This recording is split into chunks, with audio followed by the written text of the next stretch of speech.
선영에게 끌려온 효심 요양원 원장실 문이 열리고 말순의 눈이 커졌습니다. 최도영입니다. 어서 들어오세요. 20여 년 전 딸과의 결혼을 반대했던 그 청년이 원장이 되어 나타나 있었습니다. 오랜만이군요, 어르신. 당신 집안 내 인생을 짓밟았지. 복수가 시작되는 순간 말순은 자신의 운명이 그의 손에 달렸음을 깨달았습니다. 과연 이들에겐 무슨 일이 일어났을까요? 지금부터 여러분이 미처 예상하지 못한 이야기가 펼쳐집니다. 이 채널이 여러분께 특별한 의미를 전할 수 있도록 구독과 좋아요 눌러주세요.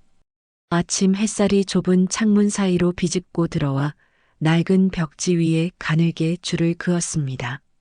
김말수는 딱딱한 침대에서 몸을 일으키며 또 하루를 맞았습니다. 76의 나이에도 새벽 5시면 어김없이 눈이 떠지는 건 평생의 습관이었죠. 몸이 아파도 마음이 무거워도 시계보다 정확한 생체 리듬은 변하지 않았어요. 단칸방 안을 둘러보니 어제와 똑같은 풍경입니다. 작은 냉장고 위에 놓인 약봉지들, 가스레인지 옆 그릇들, 그리고 벽에 걸린 가족 사진들이 전부였어요. 가장 큰 사진은 아들 결혼식 때 찍은 것이었습니다. 환하게 웃고 있는 며느리 박선영의 모습이 지금과는 너무 달라 보였죠. 그때만 해도 어머니 정말 잘 부탁드려요라며 두 손을 꼭 잡았던 선영이었는데요. 말수는 무릎을 짚고 천천히 일어났습니다. 관절염 때문에 아침마다 온몸이 뻣뻣했어요.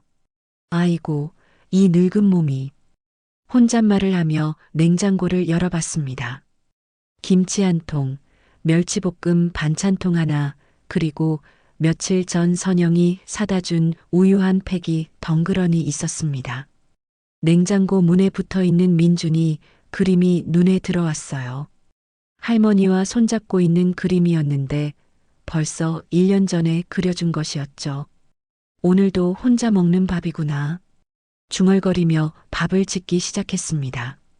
쌀을 씻으면서도 손주 민준이 생각이 났어요.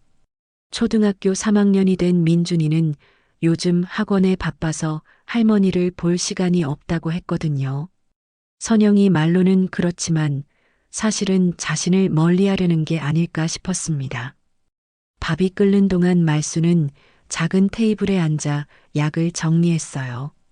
혈압약, 관절약, 소화제까지 하루에 먹어야 할 약이 10알이 넘었습니다. 이렇게 약만 먹고 살아서 뭐하나 싶기도 하고 약을 하나씩 손바닥에 올리며 한숨을 쉬었죠. 병원에 갈 때마다 의사는 가족과 함께 오라고 했지만 선영이는 늘 바쁘다는 핑계였어요. 아침 식사를 마치고 설거지를 하는데 휴대폰이 울렸습니다. 며느리에게서 온 문자였어요. 어머니, 오늘 병원 갈 시간 없어요. 회사 일이 너무 바빠서요. 죄송합니다. 말수는 화면을 한참 들여다봤습니다. 벌써 이번 달에 3번째 약속 취소였거든요. 처음엔 정말 바쁜 것 같아서 이해하려 했지만 이제는 그냥 피하는 것 같았어요. 그래, 내가 바쁘니까. 말수는 휴대폰을 탁자에 내려놓고 혼자 중얼거렸습니다. 답장을 보내려다가 그만뒀어요. 뭘 써도 미안하다는 말뿐일 테니까요. 차라리 혼자 병원에 가는 게 나을 것 같았습니다. 오전 10시가 되자 아래층에서 올라오는 소음이 들렸습니다. 젊은 부부가 이사 온 뒤로 매일 반복되는 일상이었죠. 아이가 뛰어다니는 소리, 엄마가 조용히 해. 라고 야단치는 목소리, 아빠가 늦었다, 늦었어. 라며 서둘러 나가는 소리까지. 말수는 그 소리들을 들으며 자신의 젊은 시절을 떠올렸습니다. 그때는 자신도 그랬었죠.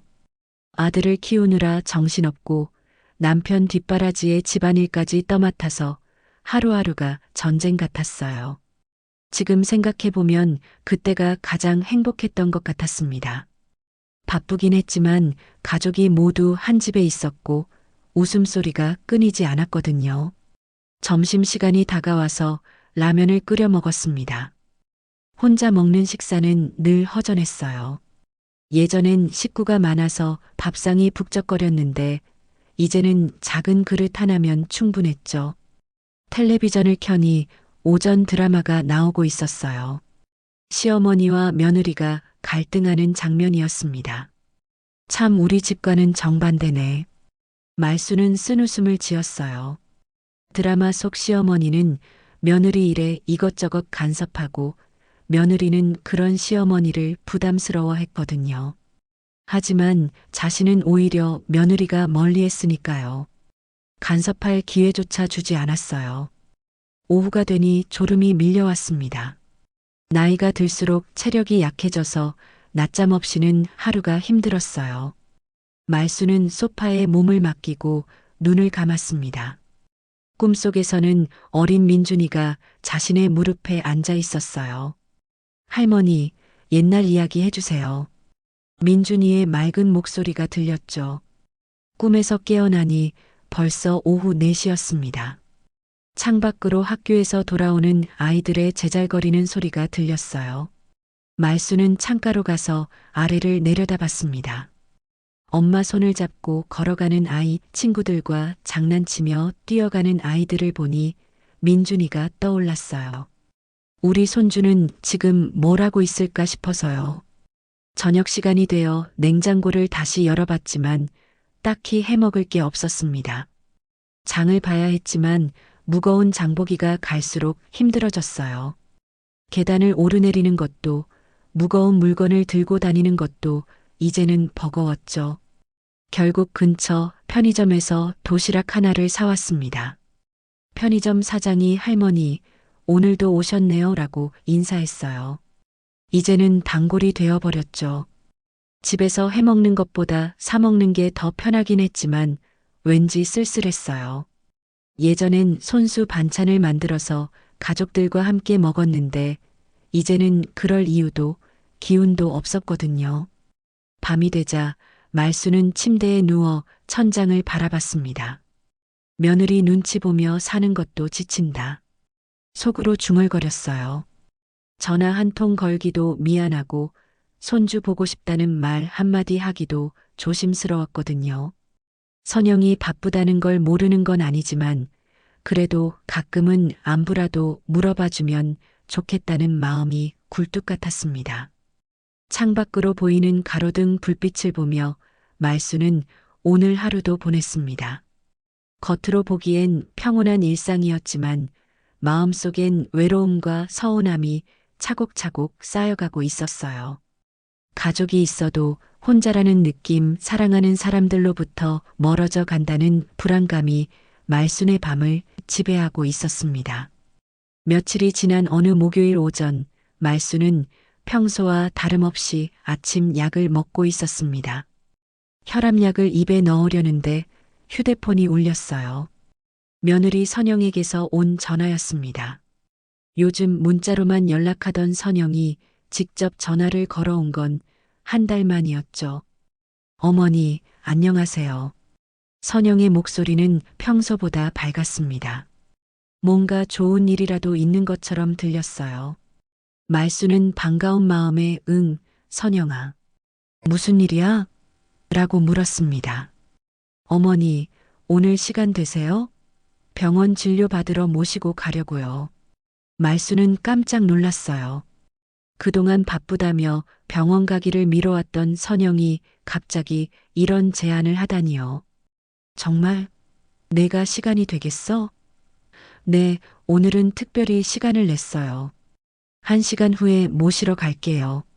선영의 목소리엔 어딘지 급한 기색이 있었지만 말수는 그저 고마운 마음뿐이었습니다. 전화를 끊고 나서 말수는 서둘러 옷을 갈아입었어요. 며느리와 함께 나가는 건 정말 오랜만이었거든요. 거울 앞에 서서 머리를 단정하게 빗고 평소 아껴두던 한복 저고리를 꺼내 입었습니다. 오늘은 좀 단정하게 입어야지. 혼잣말을 하며 립스틱까지 발랐어요. 1시간 후 아파트 앞에 선영의 차가 나타났습니다. 말수는 지팡이를 짚고 천천히 내려갔어요. 차 안에는 선영 혼자 있었고 민준이는 보이지 않았습니다. 민준이는 어디 있어? 학원에 갔어요. 요즘 공부가 바빠서요. 선영은 대답은 했지만 말순의 눈을 직접 보지는 않았어요. 차가 출발하자 말순은 창밖 풍경을 바라봤습니다. 병원이 이쪽 방향이었나? 평소 다니던 병원과는 반대 방향으로 가고 있었어요. 아, 오늘은 다른 병원으로 가요. 더 좋다고 해서요. 선영의 설명에 말순은 고개를 끄덕였습니다. 며느리가 알아서 해주니까 고마울 따름이었죠. 차 안은 조용했어요. 선영은 운전에만 집중하는 듯 보였고 말순은 오랜만에 외출이 반가워서 밖을 구경했습니다. 선영아, 요즘 회사 일은 어때? 네, 바빠요. 정말 바빠서 죽겠어요. 선영의 대답은 건성이었어요. 평소와 달리 말수가 적었죠. 30분쯤 달렸을까요? 차가 한적한 곳으로 들어갔습니다. 주변엔 논밭이 보이고 멀리 산이 있었어요. 병원이 이런 곳에 있나? 말수는 의아했지만 크게 신경 쓰지 않았습니다. 요즘엔 좋은 병원들이 교외에도 많이 생긴다고 들었거든요. 드디어 차가 멈췄습니다. 앞에 보이는 건물을 보고 말수는 당황했어요. 효심 요양원이라는 간판이 보였거든요. 선영아, 여기가 병원이야? 아, 어머니. 여기가 더 좋은 곳이에요. 병원도 있고 요양도 받을 수 있어서요. 말순의 가슴이 철렁 내려앉았습니다. 요양원이라니요. 자신이 요양원에 갈 만큼 아픈 것도 아닌데 말이에요. 나는 집에 있는 게 좋겠는데. 어머니, 일단 둘러보기만 해요. 상담만 받고 올게요. 선영은 말순의 팔을 잡고 차에서 내리게 했어요. 요양원 앞마당엔 노인분들이 몇 명 앉아 계셨습니다. 모두 멍한 표정으로 허공을 바라보고 있었어요. 어떤 분은 휠체어에 앉아서 고개를 떨구고 있었고 어떤 분은 간병인과 함께 천천히 걷고 있었죠. 말수는 그 모습들을 보며 등골이 서늘해졌습니다. 어서 들어가요. 선영이 말순의 등을 떠밀었어요. 현관을 들어서니 소독약 냄새가 코를 찔렀습니다. 벽에는 가족 같은 사랑으로라는 문구가 적혀 있었지만 왠지 차가워 보였어요. 접수처에 있던 직원이 인사했습니다. 어서 오세요. 원장님이 기다리고 계세요. 복도를 따라 걸어가는데 양쪽으로 방들이 보였어요. 문이 열린 방을 통해 침대에 누워있는 노인분들이 보였습니다. 텔레비전 소리와 기침 소리, 그리고 간병인들의 대화 소리가 섞여서 들렸어요. 말수는 점점 불안해졌습니다. 원장실 앞에 도착했어요. 문에는 원장실 마이너스 최도영이라고 적혀 있었습니다. 선영이 문을 똑똑 두드렸고 들어오세요라는 남자 목소리가 들렸어요. 문이 열리자 정장을 입은 50대 남자가 나타났습니다. 그 순간 말순의 눈이 커졌어요. 그 얼굴을 어디서 본 것 같았거든요. 남자도 말순을 보더니 잠시 놀란 표정을 지었습니다. 둘은 서로를 바라보며 몇 초간 말이 없었어요. 최도영입니다. 어서 들어오세요. 남자가 먼저 인사했어요. 말순은 그 이름을 듣는 순간 온몸이 굳어버렸습니다. 최도영. 그 이름이 왜 이렇게 익숙한지 기억을 더듬어 봤어요. 그리고 마침내 떠올랐습니다. 20여 년 전 딸과 결혼하기로 했던 청년의 이름이었어요. 하지만 집안 문제로 혼사가 무산됐던 그 집 아들이었습니다. 그때 20살이던 청년이 이제 50이 넘은 중년이 되어 자신 앞에 서 있었어요. 오랜만이군요, 어르신. 도영의 목소리는 차가웠습니다. 예전에 그 순수했던 청년의 모습은 찾을 수 없었어요. 그의 눈빛엔 뭔가 서늘한 것이 있었습니다. 말수는 입술이 바짝 말라서 말이 나오지 않았어요. 선영은 둘 사이의 묘한 분위기를 눈치챘는지 어색하게 웃었습니다. 어머니, 앉으세요. 원장님이 설명해 주실 거예요. 하지만 말수는 앉을 수가 없었어요. 다리에 힘이 빠져서 서 있기도 힘들었거든요. 도영은 책상 뒤로 가서 앉았어요. 어르신의 건강 상태와 생활 환경을 고려해서 저희 요양원을 추천드리고 싶습니다. 공식적인 말투였지만 그의 시선은 날카로웠어요. 마치 오래 기다려왔다는 듯한 표정이었습니다. 말수는 이제야 상황을 이해했어요. 이곳은 병원이 아니라 요양원이었고 선영은 자신을 여기에 보내려는 것이었어요. 그리고 하필이면 이곳의 원장이 과거에 얽힌 도영이었던 거죠. 세상에 이런 우연이 있을 수 있을까요? 선영아, 나는 집에 가고 싶어. 말순이 떨리는 목소리로 말했어요. 하지만 선영은 고개를 저었습니다. 어머니, 혼자 계시기엔 너무 위험해요. 여기서 잘 돌봐드릴 거예요. 도영도 고개를 끄덕였어요. 저희가 정성껏 모시겠습니다. 말수는 이제 모든 걸 깨달았어요. 자신이 완전히 속았다는 것을, 그리고 앞으로 어떤 일이 벌어질지 짐작할 수 있었어요. 과거의 상처가 다시 되살아나는 순간이었습니다. 원장실 안은 정적이 흘렀습니다. 말수는 의자에 앉아 있었지만 마음은 20여 년 전 그날로 돌아가 있었어요. 최도영이라는 이름, 그리고 그 청년의 얼굴이 선명하게 떠올랐거든요. 당시 21살이던 딸 미영이와 결혼을 약속했던 그 집 아들이었습니다. 도영은 책상에 앉아 서류를 정리하는 척하면서 말순을 계속 관찰했어요. 20여 년이 흘렀지만 그 얼굴을 잊을 수가 없었거든요. 자신의 인생을 송두리째 바꿔버린 그 집안의 어머니였으니까요. 정말 오랜만입니다. 김말순 어르신. 도영의 목소리엔 묘한 감정이 섞여 있었어요.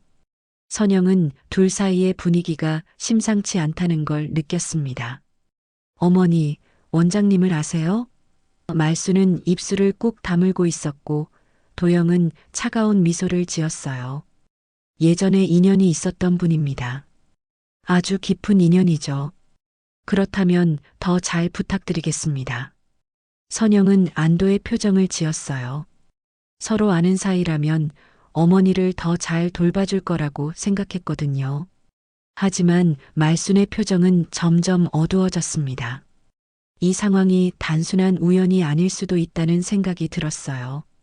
도영이 일어나서 창가로 갔습니다. 이곳은 자연 경관이 아름다워서 어르신들이 마음의 안정을 찾기에 좋습니다. 창밖으로는 정원과 산이 보였어요. 겉으로 보기엔 평화로워 보였지만 말순에게는 감옥처럼 느껴졌습니다. 어르신의 건강 상태는 어떠신가요? 도영이 물었어요. 의료진답게 전문적인 질문이었지만 그의 눈빛은 여전히 차가웠습니다. 혈압이 좀 높고 관절염이 있어요. 선영이 대신 대답했죠. 혼자 계시기엔 위험한 상황이 많아서요. 말수는 도영의 얼굴을 자세히 들여다봤어요. 세월이 많이 흘렀지만 그때 그 청년의 모습이 남아 있었습니다. 다만 눈빛만큼은 완전히 달라져 있었어요. 예전엔 순수하고 따뜻했던 눈이 이제는 차갑고 날카로웠거든요. 잠시 둘이서 이야기할 수 있을까요? 도영이 선영에게 말했어요. 어르신과 예전 인연에 대해 얘기하고 싶어서요. 선영은 고개를 끄덕이며 밖으로 나갔습니다. 문이 닫히자 원장실 안에는 말순과 도영만 남게 되었어요. 도영은 의자에 앉아 말순을 똑바로 쳐다봤습니다. 정말 오랜만이네요. 김말순 어르신. 이번엔 존댓말이었지만 어조는 더욱 차가웠어요. 말순은 떨리는 목소리로 대답했습니다.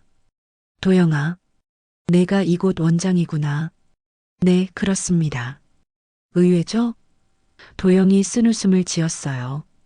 20살 청년이 이제 요양원 원장이 되었습니다. 세월 참 빠르죠. 그의 말투엔 비꼼이 섞여 있었어요. 말수는 그 어조에서 뭔가 불길한 기운을 느꼈습니다. 그때 일은 말순이 말을 꺼내려 했지만 도영이 손을 들어 막았어요. 그때 일 말씀하시는 거죠?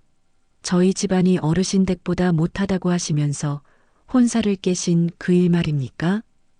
도영의 목소리는 점점 날카로워졌어요. 말수는 할 말을 잃었습니다.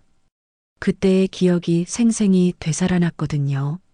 남편이 우리보다 못한 집안과는 결혼시킬 수 없다며 혼사를 반대했던 일, 그리고 자신도 그 결정에 동조했던 일들이요. 당시엔 딸을 위한 일이라고 생각했지만 지금 생각해보면 너무 잔혹했던 것 같았어요. 그 후 저희 가족이 어떻게 됐는지 아세요? 도영이 계속 말했어요. 아버지는 빚 보증 때문에 집까지 날리셨고 어머니는 그 충격으로 병을 얻으셨죠. 저는 대학도 못 가고 일만 했습니다. 그의 목소리엔 오래된 원망이 담겨 있었어요. 말수는 그때를 떠올렸습니다. 혼사가 깨진 후 도영네 집안이 어려워졌다는 소문을 들었었어요. 하지만 그때는 남의 일처럼 느껴졌거든요. 자신들의 결정이 그 집안에게 그렇게 큰 상처를 줄 줄은 몰랐었어요. 하지만 저는 포기하지 않았습니다. 도영이 일어나서 책장 앞으로 갔어요. 야간 고등학교를 나오고 검정고시로 대학에 들어갔죠. 의학 공부를 했고 이제 이런 시설을 운영하고 있습니다. 그의 말엔 자부심과 동시에 복수심이 섞여 있었어요. 도영아, 그때 일은 말순이 다시 말을 꺼냈지만 도영은 들으려 하지 않았어요. 그때 어르신께서 하신 말씀 기억나세요? 우리 딸은 그런 집안으로 보낼 수 없다고 하셨죠. 그의 목소리는 점점 격해졌습니다. 말수는 그때의 자신이 부끄러웠어요. 젊은 두 사람의 사랑을 집안체면 때문에 가로막았던 일이 이렇게 돌아올 줄은 꿈에도 몰랐거든요. 미안하다, 도영아. 우리가 잘못했다. 말순의 눈에 눈물이 고였어요. 미안하다고요? 도영이 돌아서서 말순을 바라봤어요. 20여 년이 지난 지금에 와서 미안하다고 하시는 거예요? 그 말 한마디로 모든 게 해결된다고 생각하세요? 그의 표정은 분노로 일그러져 있었습니다. 밖에서 선영이 문을 두드렸어요. 원장님, 상담 끝나셨나요? 도영은 재빨리 표정을 바꿨습니다. 네, 들어오세요. 문이 열리자 도영은 다시 전문적인 의료진의 모습으로 돌아갔어요. 상담 결과 어르신께서 저희 시설에서 생활하시는 게 좋을 것 같습니다. 도영이 선영에게 말했어요. 어르신도 동의하셨고요. 말수는 그런 얘기를 한 적이 없었지만 반박할 힘이 없었어요. 선영은 기뻐했습니다. 정말 감사합니다. 언제부터 모실 수 있을까요? 내일부터라도 가능합니다. 준비물은 간단한 옷가지 정도만 있으면 되고요. 도영의 대답은 너무 빨랐어요. 마치 미리 준비해둔 것처럼 말이죠. 말수는 이제 확신했어요. 이 모든 것이 우연이 아니라 계획된 일이라는 걸요. 도영이 자신을 이곳으로 오게 하기 위해 무슨 일을 벌였을 수도 있다는 생각이 들었습니다. 하지만 이미 늦었어요. 며느리는 이미 결정을 내린 상태였거든요. 그럼 내일 오전에 모시고 오겠습니다. 선영이 말했어요. 도영은 만족스러운 표정을 지었습니다. 잘 모시겠습니다. 하지만 그의 눈빛은 여전히 차가웠어요. 마치 오랫동안 기다려온 복수가 이제야 시작된다는 듯한 표정이었습니다. 다음 날 오전 선영은 말순의 짐을 챙겨서 요양원에 왔습니다. 큰 가방 하나에 옷가지 몇 벌과 약, 그리고 가족사진 몇 장이 전부였어요. 말수는 평생 살던 집을 떠나면서도 눈물 한 방울 흘리지 않았습니다. 이미 체념한 상태였거든요. 어머니, 여기서 편히 지내세요. 자주 면회 올게요. 선영의 말은 공허하게 들렸어요. 말수는 고개만 끄덕였습니다. 더 이상 말해봤자 소용없다는 걸 알았거든요. 선영은 서둘러 인사를 마치고 떠났어요. 마치 짐을 맡긴 것처럼 홀가분한 표정이었습니다. 말순에게 배정된 방은 2층 끝쪽에 있었어요. 침대 2개가 놓인 2인실이었는데 룸메이트는 78세의 박할머니였습니다. 박할머니는 말순이 들어오자 반갑게 인사했어요. 새로 오셨구나. 나는 박영자야. 잘 부탁해. 김말순입니다. 잘 부탁드려요. 말순도 인사를 했지만 마음은 무거웠어요. 이제 정말 이곳에서 살아야 한다는 현실이 다가왔거든요. 방은 깔끔했지만 어딘지 차가웠습니다. 병원 냄새가 코를 찔렀어요. 짐을 정리하고 있는데 간병인이 들어왔습니다. 안녕하세요. 저는 2층 담당 김간병사예요. 30대 중반쯤 되어 보이는 여자였어요. 원장님께서 특별히 신경 써서 돌보라고 하셨어요. 그녀의 말에서 뭔가 의미심장한 뉘앙스가 느껴졌습니다. 점심시간이 되어 식당에 갔어요. 노인분들이 둘러앉아 식사를 하고 있었는데 분위기는 조용했습니다. 대화보다는 그저 밥만 먹는 분위기였어요. 말순은 박할머니와 함께 구석 테이블에 앉았습니다. 여기 밥은 맛없어. 박할머니가 작은 소리로 귀띔했어요. 그래도 먹어야 살지 뭐. 그런데 말순이 어떻게 여기 오게 됐어? 말순은 며느리가 데려왔다고 간단히 설명했습니다. 박할머니는 고개를 끄덕이며 다들 그렇게 오지라고 중얼거렸어요. 식사 후 복도를 걷고 있는데 원장실에서 도영이 나왔습니다. 말순과 눈이 마주치자 그는 냉소적인 미소를 지었어요. 편히 지내고 계신가요? 겉으로는 정중했지만 눈빛은 차갑기만 했습니다. 말순은 대답하지 못하고 그냥 지나쳤어요. 오후에 박할머니와 정원을 산책하며 이야기를 나눴습니다. 여기 원장이 좀 이상해. 박할머니가 주변을 둘러보며 조심스럽게 말했어요. 왜요? 글쎄, 어떤 할머니들한테는 친절하고 어떤 할머니들한테는 차갑거든. 특히 돈 많은 집 할머니들한테만 잘해. 말순은 귀를 기울였습니다. 그리고 가끔 밤에 어디론가 사라지는 할머니들이 있어. 박할머니의 말에 말순은 소름이 돋았어요. 사라진다고요? 응, 갑자기 안 보이게 되는 거야. 직원들은 다른 곳으로 옮겼다고 하는데 그날 밤 말순은 잠을 이룰 수 없었습니다. 박할머니의 말이 계속 머릿속을 맴돌았거든요. 새벽 2시쯤 되니 복도에서 발자국 소리가 들렸어요. 문틈으로 살짝 내다보니 간병인 둘이 휠체어를 밀고 가고 있었습니다. 휠체어에는 할머니 한 분이 타고 있었는데 의식이 없는 것 같았어요. 다음 날 아침 말순은 박할머니에게 밤에 본 일을 얘기했어요. 아, 그거구나. 나도 몇 번 봤어. 그런 할머니들은 다시 안 돌아와.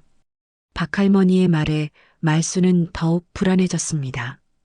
혹시 원장님이 뭔가 이상한 일을 하는 건 아닐까요?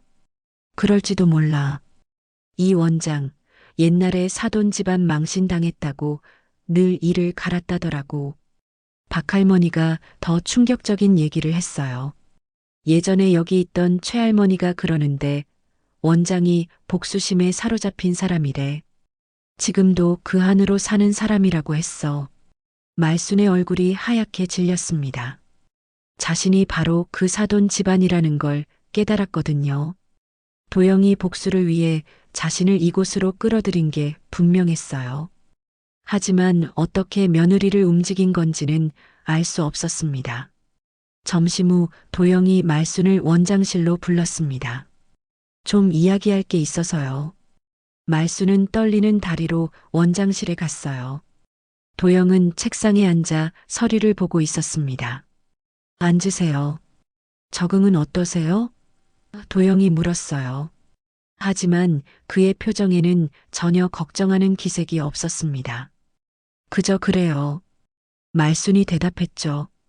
그런데 원장님, 우리 며느리가 어떻게 이곳을 알게 된 건가요? 도영은 빙긋 웃었어요. 우연히 알게 됐죠. 세상 참 좁지 않습니까? 하지만 말수는 그 말을 믿지 않았습니다. 이 모든 게 계획된 일이라는 확신이 들었거든요. 어르신께서 예전에 저희 집안에 하신 일 기억나시죠? 도영의 목소리가 차가워졌어요. 딸을 위해서라고 하셨지만 결국 저희 가족을 파멸시켰습니다. 그의 눈에는 오래된 분노가 타오르고 있었어요. 그때는 정말 미안했다. 말순이 떨리는 목소리로 말했어요. 하지만 이건 너무하는 거 아니냐? 너무한다고요? 도영이 일어나서 창가로 갔습니다. 제 인생을 망친 것에 비하면 이건 아무것도 아닙니다. 그때 간병인이 들어와서 도영에게 뭔가 속삭였어요. 도영은 고개를 끄덕이고 간병인을 보냈습니다. 어르신, 이제 가서 쉬세요. 앞으로 여기서 편히 지내실 거예요. 물론 제가 허락하는 선에서 말입니다. 말수는 원장실을 나오면서 완전히 절망했어요. 자신이 도영의 복수 대상이 된 것이 확실했고 이곳에서 벗어날 방법도 없었거든요. 며느리는 면회도 오지 않을 것 같았고 손주도 할머니를 잊어버릴 것 같았어요. 그날 저녁 박할머니가 말순에게 조용히 말했습니다. 말순아, 조심해. 원장이 너를 노리고 있는 것 같아. 말순은 이미 알고 있었지만 고개만 끄덕였어요. 이제 정말 무서운 일이 시작될 것 같았거든요. 밤이 되자 말순은 창문 너머로 보이는 달을 바라봤습니다. 집에 있을 때도 외로웠지만 이곳에서의 외로움은 차원이 달랐어요. 사방이 적으로 둘러싸인 것 같은 절망적인 기분이었습니다. 과연 여기서 살아남을 수 있을까 하는 두려움이 밀려왔어요. 일주일이 지났지만 며느리 선영은 한 번도 면회를 오지 않았습니다. 말수는 매일 현관 쪽을 바라보며 혹시나 하는 마음으로 기다렸지만 오는 건 실망뿐이었어요. 다른 어르신들은 가족들이 면회를 와서 함께 시간을 보내는데 말씀만 홀로 남겨져 있었습니다. 박할머니도 며칠 전부터 몸이 안 좋아서 침대에서 일어나지 못했어요. 말순아, 내가 곧 여기서 나갈 것 같아.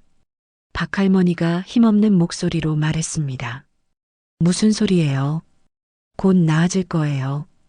말순이 위로했지만 박할머니는 고개를 저었어요. 아냐, 이 느낌은 틀리지 않아. 그날 밤 말순은 이상한 꿈을 꾸었습니다. 도영이 자신을 어두운 지하실로 끌고 가는 꿈이었어요. 이제 당신 차례입니다. 도영이 차갑게 말하는 소리에 말수는 식은땀을 흘리며 깨어났습니다. 새벽 3시였어요. 화장실에 가려고 일어나는데 복도에서 수상한 소리가 들렸습니다. 문틈으로 살짝 내다보니 간병인들이 박할머니를 휠체어에 태우고 어디론가 데려가고 있었어요. 박할머니는 의식을 잃은 상태였습니다. 박할머니, 말순이 소리치려 했지만 목이 메어서 나오지 않았어요. 다음 날 아침 박할머니의 침대는 비어 있었습니다. 간병인에게 물어보니 다른 병원으로 이송됐다고 했어요. 하지만 말순은 그 말을 믿을 수 없었습니다. 박할머니가 말했던 대로 한번 사라진 사람은 다시 돌아오지 않는다는 말이 현실이 된 것 같았어요. 며칠 후 새로운 룸메이트가 왔습니다. 70대 초반의 정할머니였어요.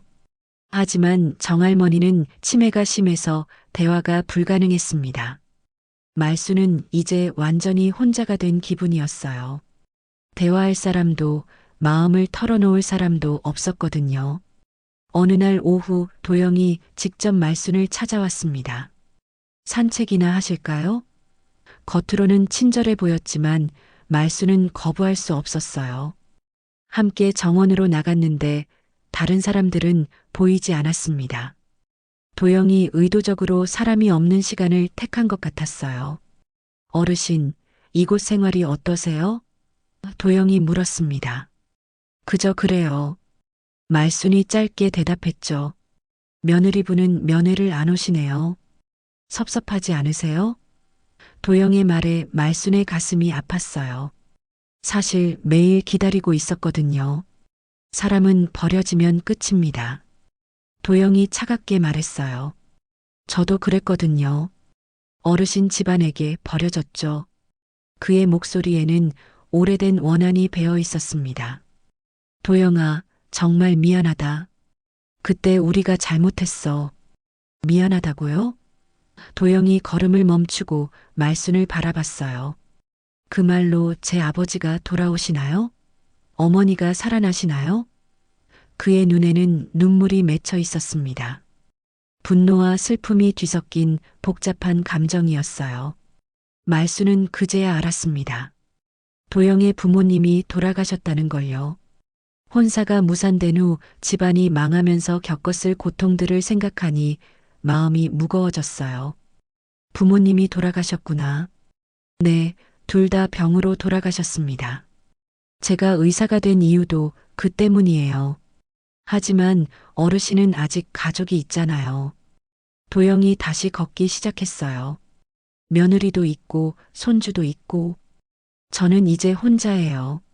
그의 말에서 깊은 외로움이 느껴졌습니다. 복수심만으로 살아온 인생이 얼마나 쓸쓸했을까 싶었어요. 정원 끝에 있는 벤치에 앉았습니다. 어르신, 당신 집안이 제게 한 일을 아세요? 도영이 하늘을 바라보며 말했어요. 단순히 혼사만 깬 게 아닙니다. 저희 집안의 명예를 짓밟고 아버지를 무능한 사람으로 만들었어요. 말수는 그때의 상황을 떠올렸습니다.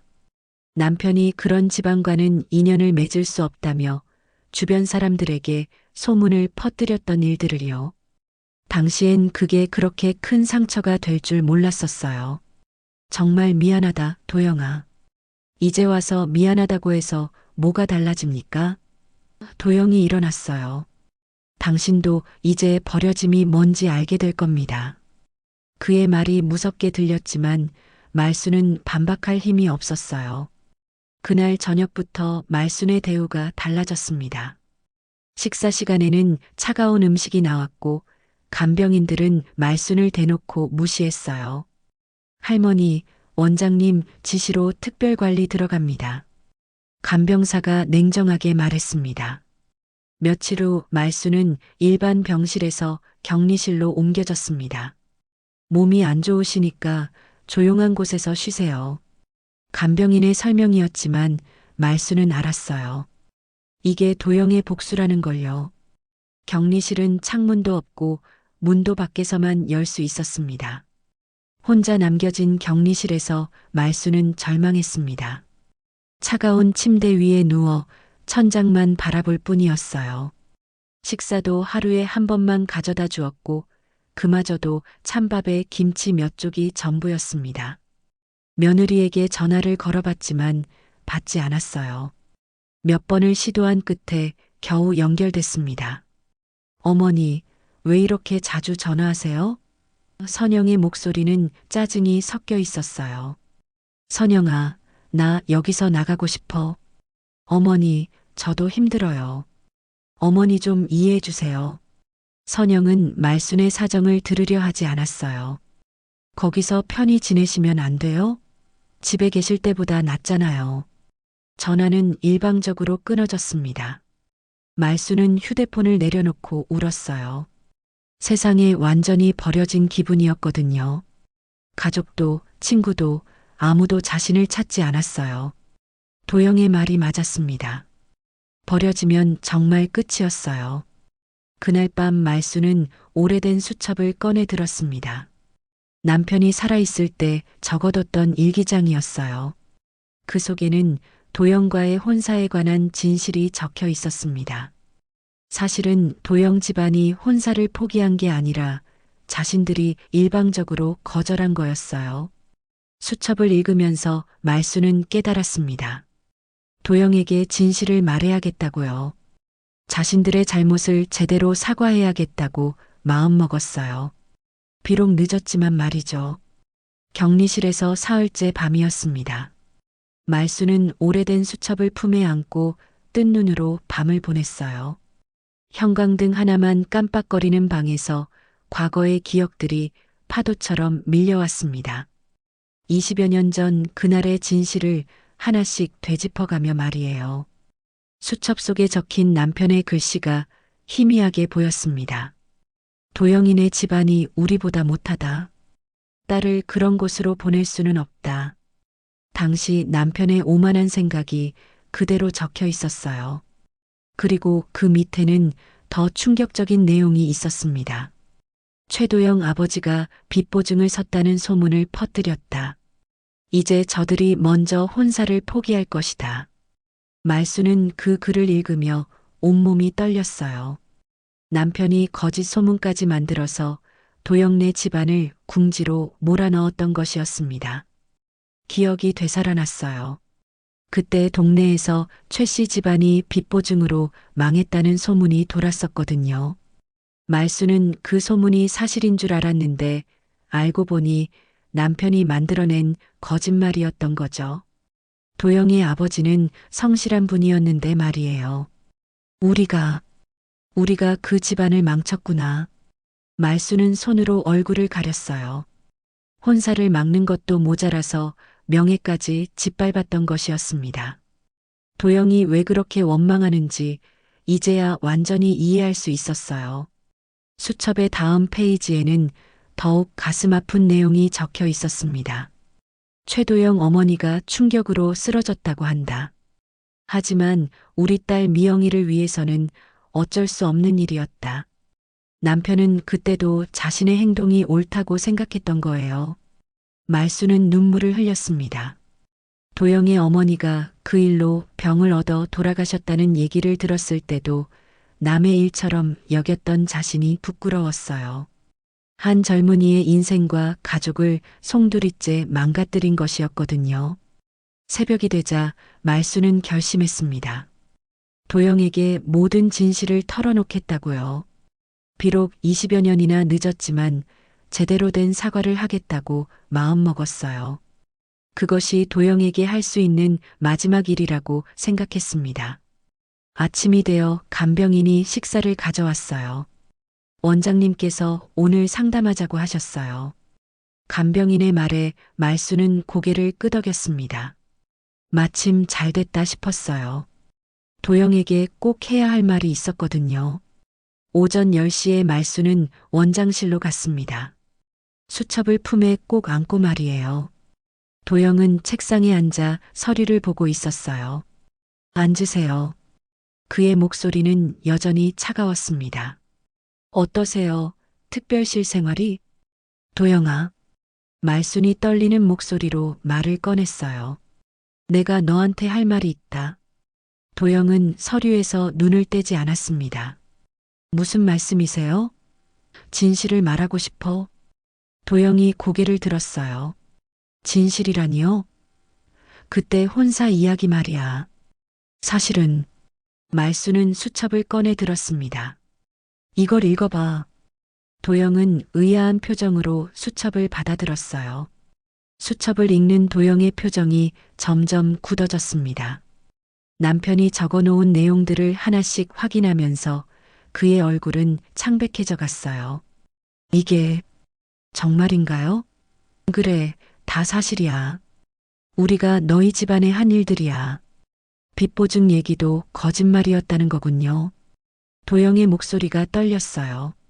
아버지는 그 거짓 소문 때문에 동네에서 고개를 못 들고 사셨습니다. 그의 눈에 눈물이 고였어요. 말수는 자리에서 일어나 도영 앞에 무릎을 꿇었습니다.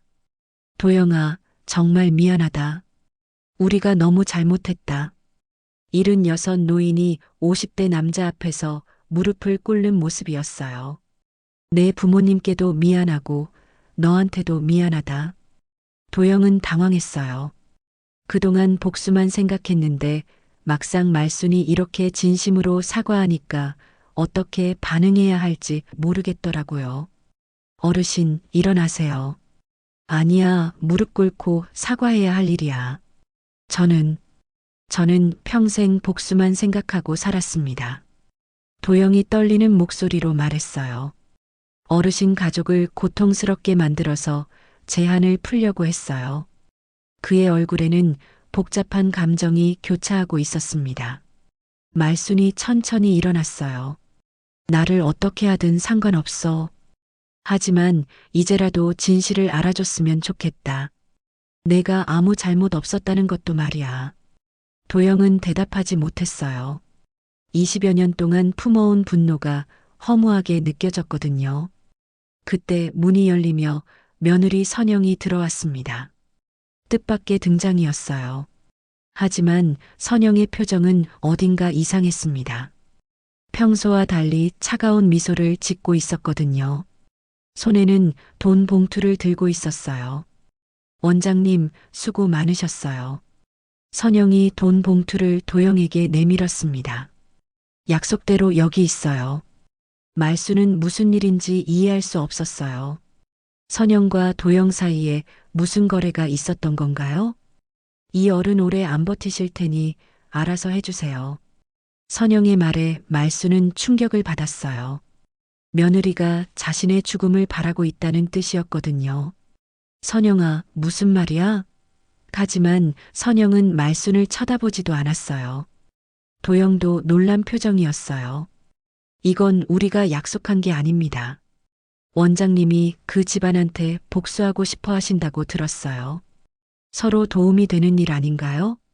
선영의 말에 도영은 경악했습니다. 부동산 때문에 어머니가 방해가 되거든요. 여기서 조용히 지내시다가 자연스럽게 가시면 좋겠어요. 선영의 말은 너무나 냉정했어요. 말수는 며느리의 진짜 속마음을 알고 절망했습니다. 도영은 돈 봉투를 바닥에 던졌어요. 나가세요. 당장 나가라고요. 그의 목소리는 분노로 떨렸습니다. 선영은 당황했어요. 원장님, 왜 그러세요? 이딴 더러운 거래는 하지 않습니다. 말수는 모든 걸 이해했어요. 선영이 자신을 없애려고 도영을 이용하려 했다는 거요. 하지만 도영은 그런 비열한 일까지는 하지 않겠다는 것이었습니다. 선영아, 너 정말. 말순의 목소리는 분노와 슬픔으로 떨렸어요. 도영이 일어나서 선영을 노려봤습니다. 어떻게 시어머니를 그렇게 생각할 수 있습니까? 그의 눈에는 선영에 대한 경멸이 담겨 있었어요. 복수심에 불탔던 자신보다도 못한 인간이라고 생각했거든요. 원장실 안의 공기는 얼어붙은 듯 했습니다. 선영은 도영의 격한 반응에 당황하며 뒤로 물러섰어요. 원장님, 왜 그러세요? 서로 좋은 일 아닌가요? 하지만 도영의 표정은 점점 더 차가워졌습니다. 바닥에 떨어진 돈 봉투를 보며 그는 구역질이 날 것 같았어요. 좋은 일이라고요? 도영이 떨리는 목소리로 말했어요. 어머니를 죽이자는 게 좋은 일입니까? 선영은 움찔했지만 금세 뻔뻔한 표정을 지었습니다. 죽이자는 게 아니라 자연스럽게. 닥치세요. 도영의 고함에 선영이 깜짝 놀랐어요. 말수는 의자에 앉아 이 모든 상황을 지켜보고 있었습니다. 며느리의 진짜 속마음을 알고 나니 마음이 너무 아팠어요. 그동안 바쁘다며 면회를 안 온 것도 요양원으로 데려온 것도 모두 계획된 일이었던 거죠. 선영아. 말순이 떨리는 목소리로 며느리를 불렀어요. 너 정말 그런 마음이었니? 선영은 말순을 똑바로 쳐다봤습니다. 더 이상 숨길 것도 없다는 듯 냉정한 표정이었어요. 어머니, 솔직히 말하면 그래요. 부동산 때문이야? 말순의 질문에 선영은 고개를 끄덕였어요. 어머니 명의로 된 집이 필요해요. 민준이 교육비도 많이 들고 우리도 살아야 하니까요. 너무나 현실적인 이유였습니다. 돈 때문에 시어머니의 죽음을 바라고 있었던 거예요. 도영은 믿을 수 없다는 표정이었어요. 자신이 복수심에 눈이 멀어 있을 때도 이런 생각은 해본 적이 없었거든요. 어떻게 그런 말을 할 수 있습니까? 시어머니인데요. 친어머니든 시어머니든 상관없어요. 현실이 중요하죠. 말순의 눈에서 눈물이 흘렀습니다. 손주 민준이를 위해서라도 이해하려고 했는데 결국은 자신이 짐이 되어버린 거였어요. 그럼 민준이는 뭐라고 하니? 민준이는 할머니 생각 안 해요. 요즘 애들은 다 그래요. 그 말이 말순에게는 가장 큰 상처였습니다. 그토록 사랑했던 손주마저 자신을 잊고 있다는 현실이 너무 잔혹했어요. 그래도 내가 이렇게까지 할 줄은. 말순의 목소리는 점점 작아졌습니다. 도영이 선영에게 다가갔어요. 지금 당장 나가세요. 다시는 이곳에 얼씬거리지 마세요. 원장님이 거부하시면 다른 방법을 찾을 수밖에 없어요. 선영의 말에는 협박의 뉘앙스가 있었어요. 다른 요양원에 보낼 수도 있고요. 그러세요. 도영이 단호하게 말했어요. 하지만 저는 그런 더러운 일에 협력하지 않습니다. 선영은 예상과 다른 반응에 당황했어요. 도영이 복수심 때문에 자신의 제안을 받아들일 줄 알았거든요. 말순이 자리에서 일어났습니다. 선영아, 그만해. 어머니, 이제 와서 뭘. 내가 집을 내 명의로 해줄게. 그러니까 그만해. 말순의 제안에 선영의 눈이 반짝였어요. 정말요? 하지만 도영이 말을 가로막았어요. 안 됩니다. 그런 식으로 해결할 문제가 아니에요. 그는 말순을 바라봤습니다. 어르신, 이런 며느리한테 굴복하시면 안 됩니다. 말순은 고개를 저었어요.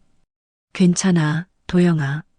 어차피 늙은이 혼자 살 집도 아니고 그게 문제가 아닙니다. 도영이 목소리를 높였어요. 사람이 어떻게 이런 식으로 거래될 수 있습니까? 그의 분노는 선영을 향한 것이었어요. 자신도 복수를 생각했지만 이런 비열한 방법은 아니었거든요. 선영은 도영의 분노를 이해할 수 없었어요. 원장님도 어차피 이 집안을 미워하시잖아요. 서로 윈윈이 될 수 있는데 왜 그러세요? 미워하는 것과 살인을 사주하는 건 다릅니다. 도영의 말에 선영이 움찔했어요. 살인이라니요. 너무 심하게 말씀하시는 거 아니에요? 선영이 억지를 부렸지만 도영은 들어주지 않았어요. 심한 게 아닙니다.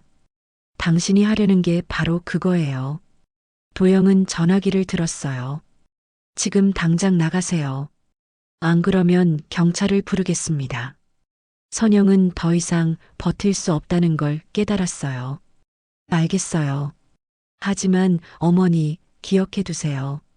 저도 살아야 한다고요. 그녀는 돈 봉투를 주워들고는 원장실을 나갔습니다. 문이 닫히자 정적이 흘렀어요. 말순은 의자에 주저앉았습니다. 다리에 힘이 빠져서 서 있을 수가 없었어요. 도영아, 고마워. 뭐가 고맙습니까? 당연한 일을 했을 뿐이에요. 도영도 의자에 앉으며 한숨을 쉬었어요. 그런데 어르신. 도영이 조심스럽게 말을 꺼냈어요. 정말 집을 며느리 명의로 해주실 겁니까? 말순은 고개를 저었어요. 아니야. 그건 거짓말이었어. 선영이를 돌려보내려고 한 말이지. 도영은 안도의 표정을 지었어요. 다행입니다. 그런 며느리한테 재산을 넘겨줄 필요는 없어요. 하지만 이제 어떻게 해야 할까? 말순의 목소리에는 깊은 걱정이 담겨 있었어요. 일단 여기서 편히 지내세요. 도영이 말했어요. 선영 씨가 다른 요양원으로 보내려고 해도 제가 맡겠습니다. 말순은 고개를 끄덕였지만 마음은 무거웠어요. 며느리와 완전히 등을 돌린 상황이었거든요. 도영아, 너는 왜 나를 도와주는 거야? 말순이 물었어요. 복수하려던 게 아니었어? 도영은 잠시 생각했어요. 저도 모르겠습니다. 하지만 그 며느리를 보니까 어르신이 불쌍해졌어요. 불쌍하다고? 네, 저처럼 복수심에 사로잡힌 사람보다도 못한 가족을 둔 게 말이에요. 도영의 말에 말순은 쓸쓸한 웃음을 지었어요. 정말 아이러니한 상황이었거든요. 원수였던 사람이 오히려 자신을 보호해주고 있으니까요. 그럼 이제 우리 어떻게 해야 할까? 말순이 물었어요. 도영은 창밖을 바라보며 말했어요. 일단 어르신의 안전부터 지켜야겠습니다. 선영 씨가 또 무슨 일을 벌일지 모르니까요. 새로운 전쟁이 시작되는 것 같았어요. 며칠이 지났지만 선영은 다시 나타나지 않았습니다. 말수는 도영의 배려로 일반실로 돌아올 수 있었어요. 새로운 룸메이트는 온순한 성격의 이할머니였는데 덕분에 마음의 평화를 조금이나마 되찾을 수 있었습니다. 어느 날 오후 말수는 정원에서 혼자 앉아 있었어요. 국화꽃이 활짝 핀 가을 정원은 평온해 보였지만 마음속은 여전히 복잡했습니다. 그때 도영이 다가왔어요. 어르신, 혼자 계시네요. 응, 생각할 게 많아서. 도영이 말순 옆에 앉았습니다. 어떤 생각을 하고 계세요? 내 이야기 말이야. 그동안 얼마나 힘들었을까 싶어서. 말순의 말에 도영은 잠시 침묵했어요. 오랫동안 품어온 이야기를 꺼내기가 쉽지 않았거든요. 솔직히 말하면 지옥 같았습니다. 도영이 천천히 입을 열었어요. 아버지가 거짓 소문 때문에 동네에서 손가락질 받으시고 어머니는 그 충격으로 병을 얻으셨죠. 저는 그 모든 걸 지켜만 봐야 했어요. 그의 목소리에는 오래된 아픔이 스며 있었습니다. 말수는 가슴이 아팠어요. 정말 미안하다, 도영아. 우리가 너무 잘못했어. 처음에는 정말 복수하고 싶었습니다. 어르신 가족을 똑같이 고통스럽게 만들어주고 싶었어요. 도영이 하늘을 바라보며 말했어요. 그런데 며느리분을 보니까 생각이 바뀌었어요. 도영이 말순을 바라봤습니다. 어르신도 결국 피해자라는 걸 깨달았거든요. 가족한테 버림받고 이용당하고 말순은 고개를 끄덕였어요. 정말 그랬거든요. 그때 요양원 입구 쪽에서 소란이 일었습니다. 큰 목소리가 들려와서 둘이 그쪽을 바라봤어요. 선영이 몇 명의 사람들과 함께 나타난 거였습니다. 그 중에는 정장을 입은 남자와 노인분 한 분이 있었어요. 저게 뭐지? 도영이 일어나며 말했어요. 안 좋은 예감이 드는데. 말순도 불안해졌습니다. 선영이 무슨 일을 꾸미고 온 것 같았거든요. 멀리서도 며느리의 차가운 표정이 보였어요. 곧 간병인이 달려왔어요. 원장님, 김말순 어르신 며느리분이 오셨는데 동행하신 분들이 있어요. 누구죠? 변호사라고 하시고 또 다른 분은 복지사라고 하시네요. 도영의 표정이 굳었어요. 어르신, 일단 방으로 가세요. 도영이 말순에게 말했어요. 저 혼자 처리하겠습니다. 하지만 말순은 고개를 저었어요. 아니야, 나도 가겠어. 내일인데 피할 수는 없지. 접수처에는 이미 사람들이 모여 있었어요. 선영은 말순을 보자마자 차가운 시선을 보냈습니다. 어머니, 이분들이 어머니를 보러 오셨어요. 변호사로 보이는 남자가 앞으로 나왔어요. 안녕하세요, 김말순 어르신. 저는 박 변호사입니다. 정중하게 인사했지만 뭔가 공식적인 느낌이었어요. 며느리분 의뢰로 왔습니다. 말수는 불길한 예감이 들었어요. 복지사로 소개된 여자가 말을 이었습니다. 어르신의 생활 환경을 점검하러 왔어요. 신고가 들어와서요. 신고요? 도영이 끼어들었어요. 무슨 신고 말입니까? 노인 학대 의심 신고입니다. 말수는 깜짝 놀랐어요. 노인 학대라니요. 누가 그런 신고를? 신고자는 비밀로 하지만 어르신이 격리실에 감금되고 제대로 된 치료를 받지 못한다는 내용이었어요. 복지사의 설명에 도영이 당황했어요. 선영이 나섰습니다.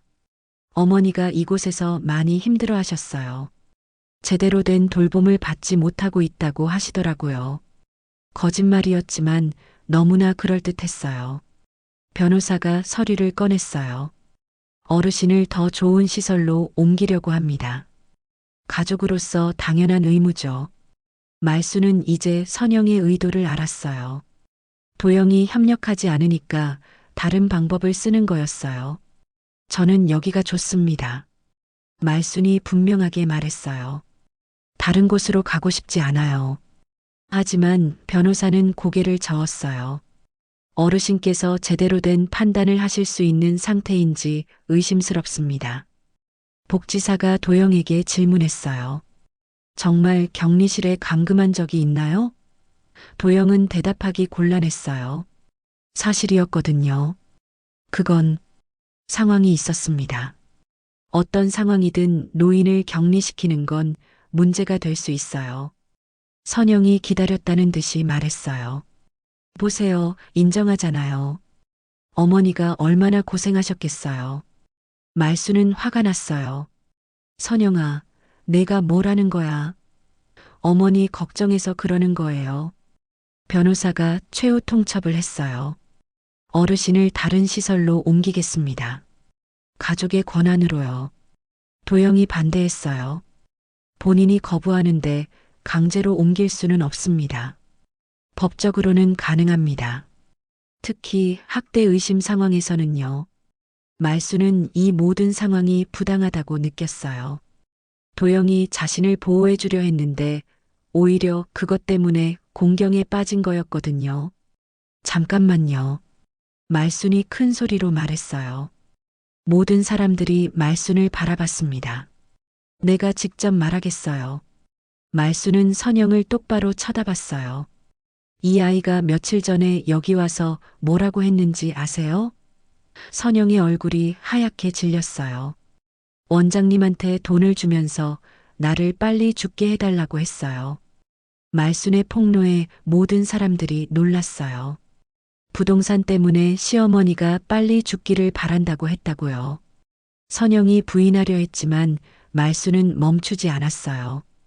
원장님이 그 돈을 거절하고 내 편을 들어줬어요. 그런데 이제 와서 학대라니요? 말순의 목소리에는 분노가 섞여 있었어요. 진짜 학대는 자식이 부모를 죽이려는 거 아닙니까? 복지사와 변호사가 당황했어요. 예상과 완전히 다른 상황이었거든요. 선영은 발뺌하려 했지만 이미 늦었어요. 어머니, 그런 말씀하시면 안 되죠. 내가 거짓말하는 것 같아? 원장님도 증인이야.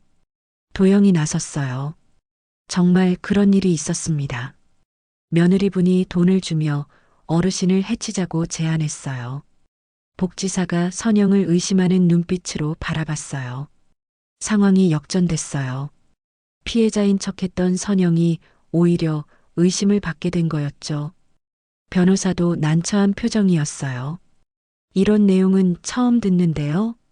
선영은 더 이상 버틸 수 없었어요. 알겠어요. 그럼 어머니 마음대로 하세요. 선영이 포기하는 듯 말했어요. 하지만 그 표정은 차가웠어요. 하지만 이제부터는 어머니 일에 신경 안 쓸 거예요. 완전히 연을 끊겠어요. 말수는 슬펐지만 담담했어요. 그래, 그게 나아. 서로 상처만 주지 말고. 선영은 변호사, 복지사와 함께 떠났어요.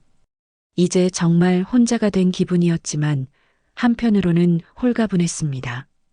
도영이 말순을 바라봤어요. 어르신, 괜찮으세요? 응, 이제야 속이 시원해. 억눌린 한도, 가족의 배신도 결국 용서와 진실로 끝을 맺는구나. 말순은 정원의 국화꽃을 바라보며 오랜만에 마음 깊은 평온을 느꼈습니다. 햇살이 따뜻하게 비치는 오후, 말순과 도영은 나란히 앉아 조용히 이야기를 나눴어요. 오래된 원한도, 가족의 배신도 이제는 과거의 일이었습니다. 남은 것은 서로를 이해하는 마음과 새로운 시작에 대한 희망뿐이었어요. 오늘 이야기는 어떠셨나요? 혹시 끝까지 함께 해주신 분이 계시다면 잘 들었습니다. 한마디만 남겨주시면 큰 힘이 됩니다. 곧 더 따뜻하고 좋은 사연으로 다시 인사드리겠습니다. 늘 평안한 하루 보내시길 바라며 감사합니다.